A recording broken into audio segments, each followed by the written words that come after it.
اللہ کی اس نیک بندے کی سٹوری سن کر آپ ضرور حیران ہو جائیں گے۔ یہ ہے لیبیا کا عامر جنہوں نے کئی سالوں سے ارادہ رکھا تھا کہ میں حج پہ جاؤں گا، اور پیسے جمع کر کے آخرکار ان کا ٹکٹ بھی ہو گیا۔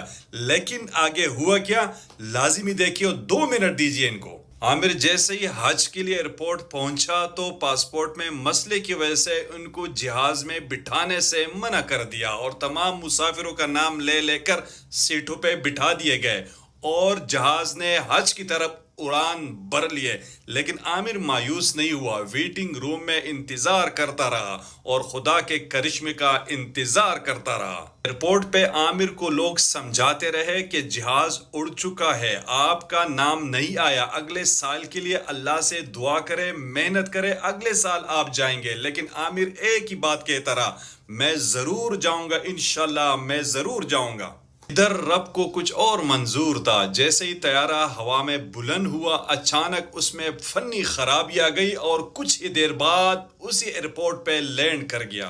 عامر کو جیسے ہی معلوم ہوا کہ جہاز لینڈ کر گیا اور ایئرپورٹ حکام نے ان کو بٹھانے کی اجازت طلب کی، تو پائلٹ نے سیڑھیاں کھولنے سے انکار کر دیا۔ کچھ ہی دیر بعد فنی خرابی دور ہو کر جہاز ایک مرتبہ پھر فضا کی طرف بلند ہوا، اور اس بار بھی عامر نہیں لے جا سکے۔